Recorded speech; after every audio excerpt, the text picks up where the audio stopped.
저희 교회가 총동원주일로 지키는 동시에 10분의 당회원을 선출하는 뜻깊은 주일입니다. 이 두 가지 행사는 별개의 행사 같지만은 사실은 뗄 수 없는 밀접한 관계를 맺고 있는 것을 우리가 알 수 있습니다. 우리는 총동원주일의 의의를 세 가지 차원에서 생각해 볼 수 있습니다. 하나는 온 교인들이 출석 등록함으로써 우리 교회의 인적 자원을 바로 파악하고 그동안 우리 가정에서나 구역에서나 우리 주변에서 잃어버린 영혼들을 주님께 인도함으로 교회 생활에 그들을 동참시키며 한 걸음 더 나아가서는 각 성도들이 지닌 달란트와 은사를 최대한도로 동원해서 하나님 나라의 확장에 이바지하고 주님의 사역에 동참케 하는데 큰 의의가 있다고 생각을 합니다. 그런데 오늘 우리들이 선거하려고 하는 10분의 장로 선거도 결국 따지고 보면은 궁극적으로는 이 일을 바로 잘하고 효과 있게 하기 위한 목적과 뜻이 있다고 생각할 수 있습니다. 그러므로 이 두 가지 행사는 별개 행사가 아니고 아주 밀접한 관계를 맺고 있는 행사라고 말할 수 있습니다. 특별히 한 공동체의 성장과 부흥이 그 지도력, 리더십에 있다고 하면은 오늘 선출하려고 하는 10분의 장로 선거는 우리 교회의 미래의 성장과 운명에 지대한 영향을 미치는 사건이요 행사라고 말하지 않을 수 없는 것입니다. 그러므로 우리는 참으로 하나님 보시기에 합당하고 가장 충성스러운 일꾼들을 택해서 이 교회를 섬기고 이 교회를 이끌어 가도록 해야 할 줄 압니다. 우리가 누구를 선택하느냐 하는 것은 각자의 자유요, 각자의 권리입니다. 그러나 우리가 분명히 마음에 명심해야 할 것은 그 자유스러운 선택에 대한 책임을 우리 각자가 져야 한다고 하는 사실입니다. 투표에 의한 선출이나 결정이 가장 이상적인 방법의 하나이지만은 때로는 어리석은 결과와 결정이 될 수 있다고 하는 것도 한 번쯤은 생각해 보는 것이 필요한 줄 압니다. 예를 들어서 옛날 빌라도 앞에 선 이스라엘 백성들은 예수를 석방하랴 바라바를 석방하랴 하는 질문 앞에서 예수를 십자가에 못 박고 바라바를 석방하라고 외침으로써 그릇된 선택을 한 것입니다. 그리하여 그들은 천추에 씻을 수 없는 큰 죄와 과오를 범했던 것을 우리는 성서에서 읽게 됩니다. 이처럼 선거는 임하는 한 사람 한 사람이 참으로 인격적으로 성숙하고 옳음과 그름을 판단하지 못하게 될 적에 오히려 그 선거는 타락된 선거가 될 수 있고 자기들의 고귀한 선택에 책임을 오용함으로써 한 사회와 한 공동체의 미래에 지대한 악영향을 끼칠 수 있다고 하는 것을 우리는 명심해야 할 것입니다. 이 점에서 가장 중요한 것은 얼마나 선거에 임하는 한 사람 한 사람이 책임적이고 성실하느냐가 문제가 됩니다. 만일 이 책임성과 성실성을 저버리게 될 적에 선거에 의한 결정이 잘못될 수도 있고 어리석은 결정이 될 수 있는 것입니다. 우리가 당회원을 선거한다는 것이 장로교 제도 속에서는 대단히 중요한 의미를 지닙니다. 왜냐하면 그들이 온 교인들을 대표해서 이 교회의 모든 정책을 수립하고 결정하고 또한 행정을 하며 실의를 하는 때문입니다. 거기다가 우리 미주 한인 장로교 총회의 헌법을 보면은 미국 장로교회와는 달리 70세까지 평생직으로 되어 있습니다. 그러므로 우리는 참으로 온 교인들을 대표할 수 있고 이 교회를 사랑하며 또 이 교회의 가장 적절한 헌신적인 인물을 선택해서 이 교회를 하나님의 뜻대로 운영을 하고 하나님의 영광을 위해서 치리하고 목양할 수 있도록 맡겨주셔야 할 줄 압니다.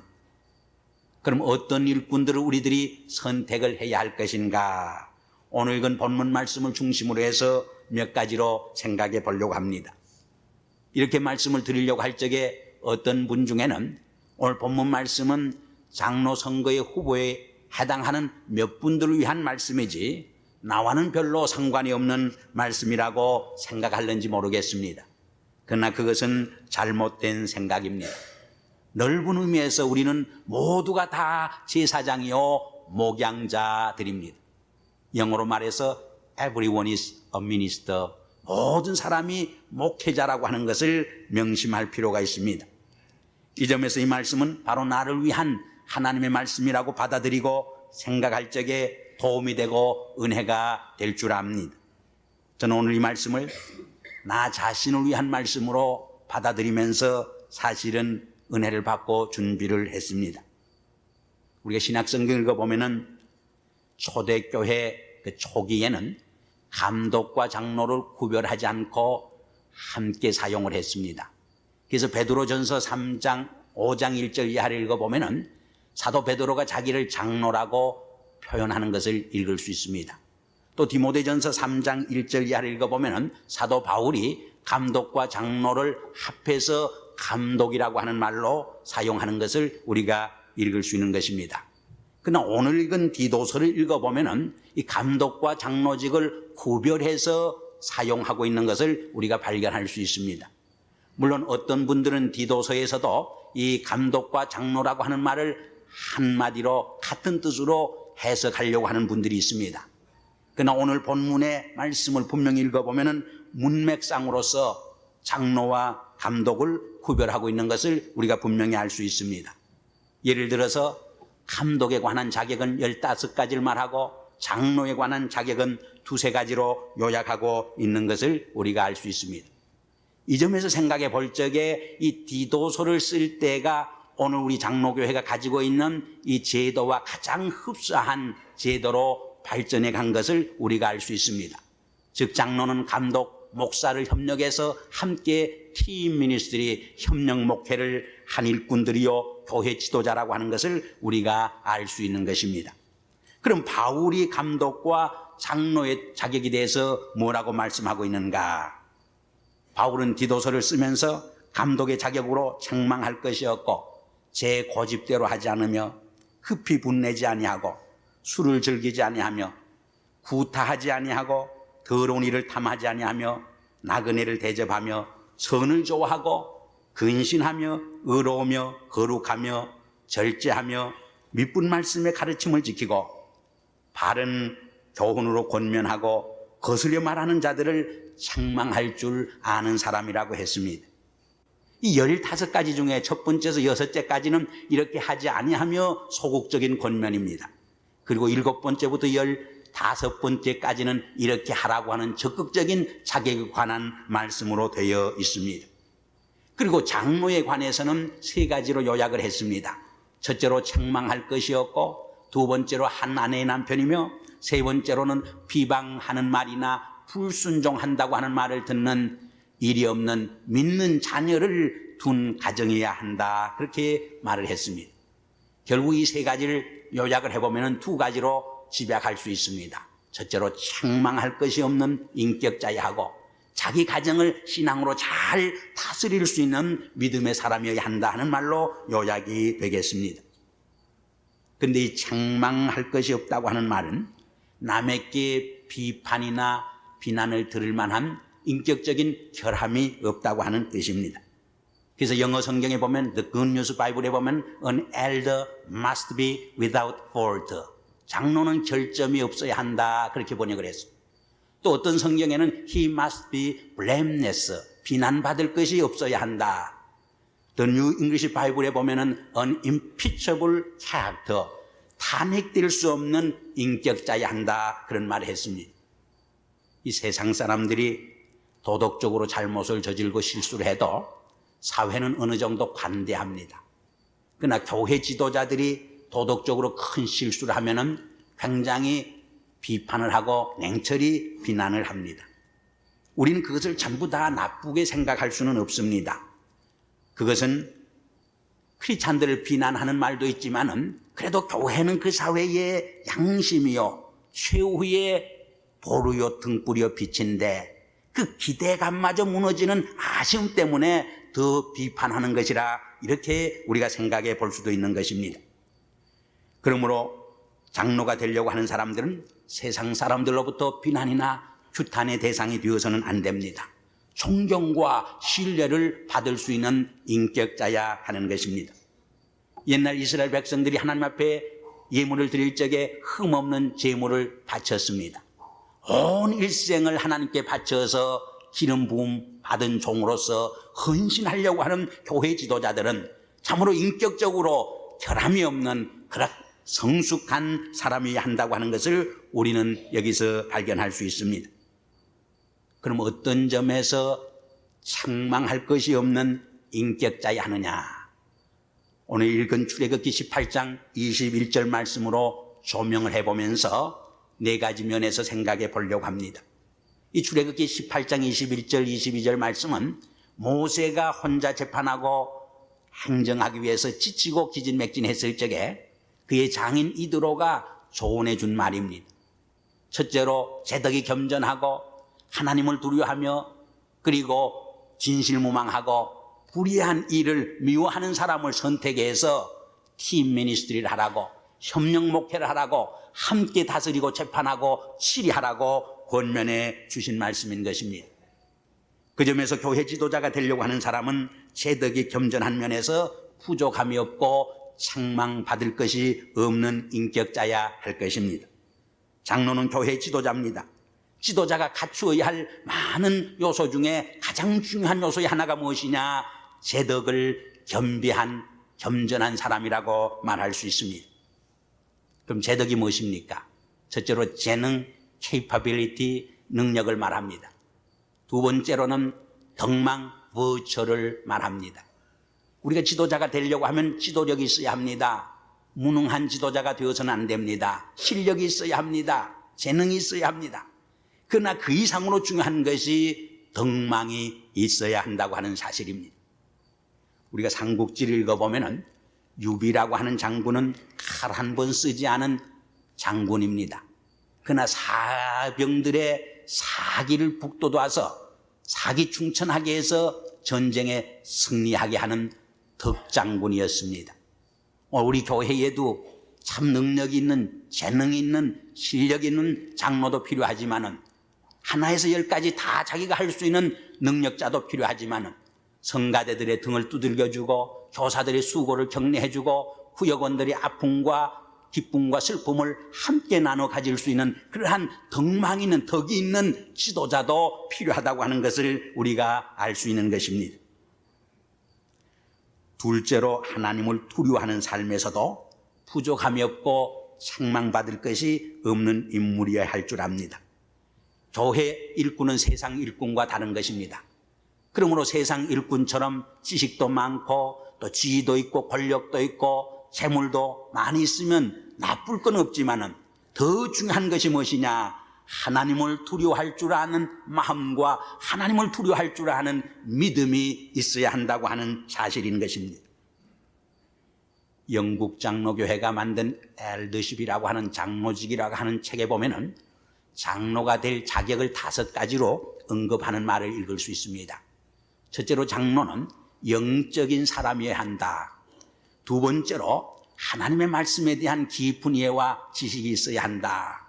세 번째로 상식적인 사람이어야 한다. 적어도 교회 지도자가 그의 하는 말이나 행동에 있어서 상식 이하의 말이나 상식 이하의 행동을 하면 곤란하다는 뜻이 되는 줄 압니다. 네 번째로는 일관성이 있어야 한다고 했습니다. 그리고 마지막으로는 다른 사람의 영혼에 대한 깊은 사랑에 관심과 열정이 있어야 한다고 말을 했습니다. 이 5가지 조목 중에 특별히 위에 있는 2가지는 하나님을 두려워하는 삶과 깊은 관련을 맺고 있는 것을 우리가 알 수 있습니다. 아니, 더 솔직히 말하면 이 5가지 조항이 모두 하나님을 두려워하는 삶과 뗄 수 없는 밀접한 관계를 맺고 있다고 하는 것을 우리가 발견할 수 있는 것입니다. 교회 지도자는 무엇보다도 영적인 사람이어야 합니다. 그럼 이 영적인 사람이란 말이 무슨 뜻입니까? 예언을 하고 반드시 내세적이며 방언을 하고 치유의 은사를 받은 사람을 의미하는 것이 아니고 모든 일을 기독교적인 가치관과 하나님의 말씀에 빛에 비추어서 생각하고 보며 처리할 수 있는 인생관과 가치관을 가지고 살아가는 것을 의미합니다. 찰스 라일이라고 하는 분이 균형 잡힌 신앙생활이라고 하는 책에서 영적인 삶이라고 하는 그 말 속에는 세 가지 중요한 요소가 담겨져 있다 그랬어요. 그 첫째가 무엇이냐? 거듭난 삶을 의미한다. 그분은 말하기를 예수 그리스도를 구주로 고백한 자에게 주시는 새로운 삶의 체험 없이 이 영적이라고 하는 말을 바로 이해할 수 없다고 말을 했습니다. 두 번째로는 삼위일체 하나님 중에 특별히 삼위가 되는 성령님과 깊은 관련을 맺은 삶이라 그런 말을 했습니다. 다시 말해서 성령님의 지시와 뜻과 지배와 통제를 받는 삶을 바로 영적인 삶이라고 그는 주장을 했습니다. 에베소서 5장 18절에 보면은 사도 바울이 술 취하지 말고 성령의 충만함을 받으라 하는 말씀을 했는데, 거기서 사도 바울이 술 취한다고 하는 말과 성령 충만이라고 하는 말을 대조시켜서 말씀하고 있는 것이 대단히 흥미로운 일입니다. 이 술 취한 사람들이 자기 자신의 의지나 생각으로 살지 못하고 술의 통제를 받는 것처럼 성령 충만한 영적인 삶이라고 하는 것은 한마디로 말해서 성령의 지시와 성령의 지배와 성령의 통제를 받으며 사는 삶을 의미하는 까닭입니다. 술 마시는 분이 그런 이야기 한 것을 들었습니다. 처음엔 내가 술을 마시고, 그 다음엔 술이 술을 마시고, 그 다음에는 술이 나를 마신다. 우리가 처음에는 성령을 간구하는 기도를 드립니다마는 성령 충만한 삶이란 나를 잃어버리고 완전히 성령이 나를 지배하고 통제하는 삶을 의미하는 것입니다. 그리고 세 번째로는 영적인 삶이란 우리의 인격이나 성품이나 그리고 우리의 삶의 스타일이나 다른 사람과의 인간관계나 그리고 우리 일상생활 속에서 예수 그리스도를 본받고 닮는 삶이라고 그는 말했습니다. 무엇보다도 교회의 중직을 맡을 분들은 하나님의 말씀에 대한 깊은 이해와 배움이 있어야 할 줄 압니다. 왜냐하면 결국 우리는 하나님의 말씀으로 성도들을 위로하고 격려하며 가르치고 목양하는 까닭입니다. 그러므로 교회의 중직을 맡을 교회 지도자나 일꾼들은 먼저 무엇보다도 이 하나님의 말씀을 교묘하게 배울 수 있는 마음의 자세를 가져야 할 줄 압니다. 셋째로 진실무망한 면에서도 책망할 것이 없는 일꾼이어야 할 것입니다. 결국 신앙생활이 무엇입니까? 한마디로 하나님 앞에서 인간들 앞에서 정직하고 진실되게 살아가는 삶입니다. 이 믿음이라고 하는 말, 헬라어로 피스토스 혹은 피스티스라고 하는 말은 믿음이라고 하는 뜻도 되지만은 사실은 진실 정직이라고 하는 뜻도 담고 있습니다. 내가 손해를 보고 참 욕을 봐도 오네스트가 하나님 앞에 하나님께 진실된 삶, 그것이 바로 크리스찬의 삶이요 신앙인의 삶이라고 우리는 말하지 않을 수 없습니다. 성교도들이 북미 땅을 찾아와서 오늘의 북미를 이루기 위한 그들의 기초작업이 무엇이었느냐? 한마디로 이 정직과 진실의 삶에 있었습니다. 이 정직과 진실의 터위에다가 성실과 근면, 검소와 철학의 생활 철학을 통해서 하나의 이상적인 국가, 이상적인 사회를 건설하려고 눈물과 땀과 희생을 지불했던 것입니다. 오늘 북미 땅이 그래도 이만큼 잘 사는 사회가 될 수 있었던 것은 이 믿음의 조상들이 쏟아바친 정직한 삶에 있다고 말하지 않을 수 없습니다. 그 진실에서 흘러나온 땀과 헌신의 열매요 대가라고 우리는 말하지 않을 수 없는 것입니다. 반면에 오늘 북미 사회가 앓고 있는 가장 큰 병과 위기도 무엇이냐? 이러한 미국의 조상들의 정신을 잃어가고 있다는 데 있습니다. 오늘의 미국의 문제는 돈 문제가 아닙니다. 경제적인 문제가 아닙니다. 물질적인 문제가 아닙니다. 정신적인 문제입니다. 신앙의 문제입니다. 영적인 위기에 직면해 있다고 우리는 말하지 않을 수 없습니다. 어느 사회나 어느 시대를 막론하고 하나님이 참으로 들어쓰시기를 기뻐하는 인물은 정직하고 진실된 일꾼이라고 하는 것을 우리는 다시 한번 마음에 기억해야 할 것입니다. 넷째로 불의한 일을 탐하지 않는 면에서도 책망할 것이 없는 모범적인 삶을 살아야 하는 것입니다. 옛날 발람 선지는 불의한 일을 탐해서 이스라엘을 저주하고 원수의 나라를 축복하려는 유혹을 받았습니다. 그래서 그는 타락한 선지자의 한 상징이 되고 말았습니다. 교회를 섬기고 이끌어갈 일꾼은 이러한 세상의 물질적인 삶에 있어서 청렴 결백해야 하는 것이고, 한 걸음 더 나아가서는 자기 하나만을 위해서 사는 이기적인 삶이 아니라 이웃과 교회와 민족을 위해서 봉사하고자 하는 기업 정신과 기업 윤리를 가지고 살 수 있어야 하는 것입니다.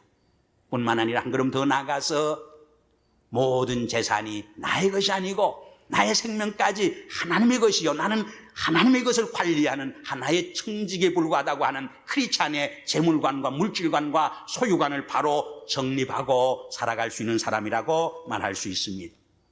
한마디만 더 말한다면 가정생활에도 책망할 것이 없어야 합니다.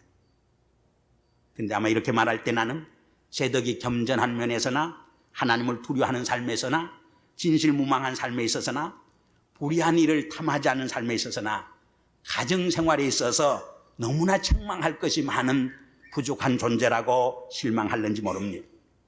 그러나 사실은 가장 중요한 것이 바로 나는 책망할 것이 없다고 생각하는 마음이 아니라 나는 책망할 것이 너무나 많다고 하는 그 겸허한 마음을 지니는 삶인 것입니다. 성경에도 보면 누가복음 17장 10절에 참 유익하고 충성스러운 종은 자기 할 일을 다 완성한 후에도 나는 무익한 종이라 내가 해야 할 일을 했을 뿐이라고 고백하는 그러한 겸손한 종이라고 성서는 말해 줍니다.